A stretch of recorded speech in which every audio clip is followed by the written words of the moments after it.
Hello people of Melbourne, especially people who are considering becoming foster carers.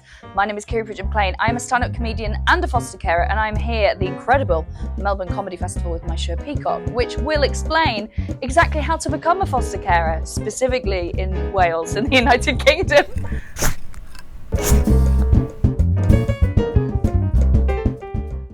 I think my principal motivation was it felt like two things I'm really passionate about: community and contributing towards a community, and young people.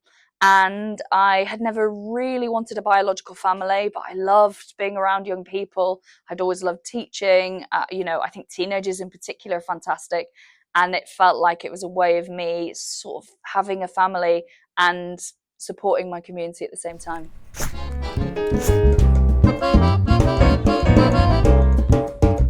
Oh, that's such a good question.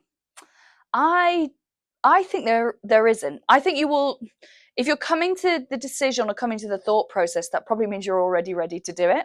And also, one of the things I actually loved and found really liberating about the process of being approved was the fact that I had a lot of doubts about myself, about whether I was the right person to support young people, whether my partner and I were the right people, whether our lifestyle, our household was anywhere near what you needed to be.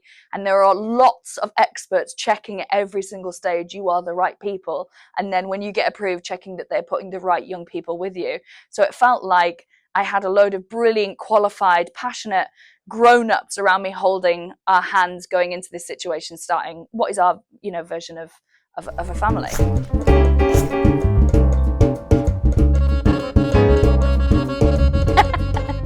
I love the internationally renowned.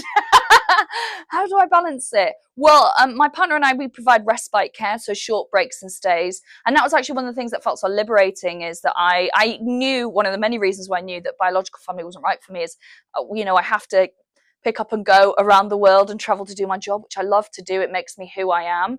And I just thought I didn't feel particularly comfortable doing that with biological children.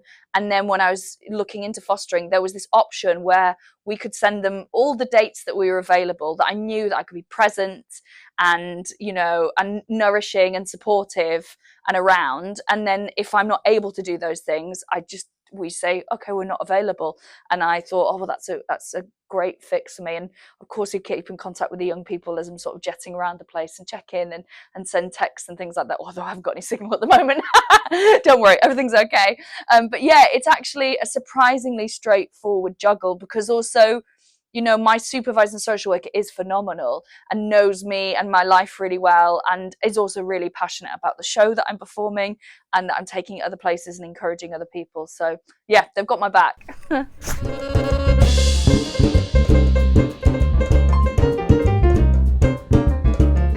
I don't think there has been a time. In fact, I think the moment before your first placement arrives, it's not that you doubt the decision, it's that you doubt that you're up to the job. Because, you have a referral for a young person, you know something about them, but you don't actually know anyone until you're sat there face to face with them, meeting them. And so there is that huge fear that, like, I just want to do a really good job of this, and I don't want to let this young person down.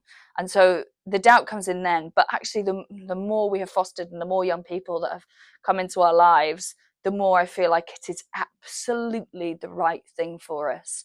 And I love it. And I'm like tediously evangelical about it, because there's so many friends and around my age who had the exact same kind of dilemma as me, where they loved family and kids, but wasn't sure if having a family and having kids was the right thing for them. And I feel like I've hacked the system, and I found this amazing thing where I get to hang out with these incredible young people and hopefully be something close to a positive experience in their life.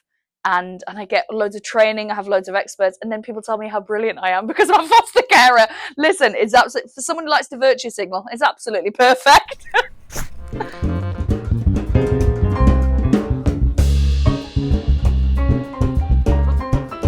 That's a great question. I'll say I'll answer it as a team and not individually.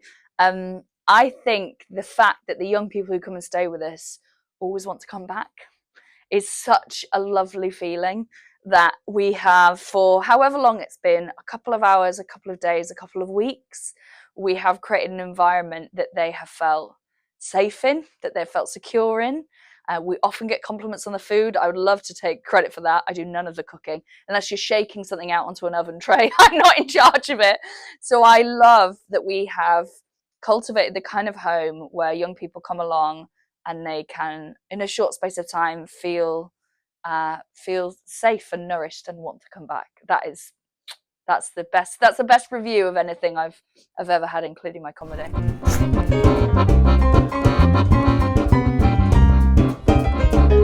I think if you are on the fence about becoming a foster carer, I think go and get more information. If you can, if you know any, speak to existing foster carers.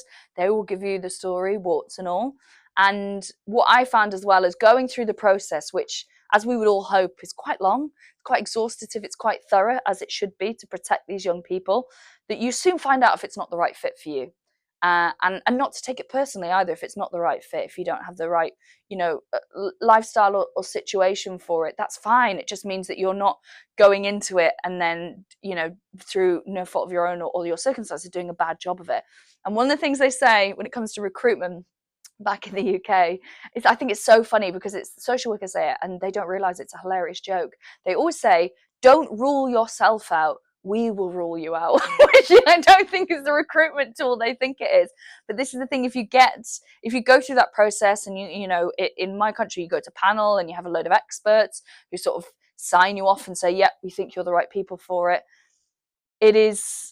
You don't have to worry and second guess. There are enough people around there. You've jumped through enough hoops for you to be the right person. So you will never get forced into doing anything you aren't more than capable of doing, and it will be life-changing. It will be life-changing, and it will be so profound. And I think we all know, growing up, whatever circumstances you come from, and I come from great privilege.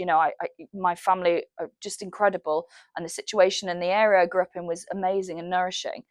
But that didn't mean that I don't have really strong memories of adults at some point who took an interest in me and backed me, and are the reason that I am the person that I am today, and can happily cite them all. And I think to be that in a young person's life, whether you're related to them or not, is the biggest honor.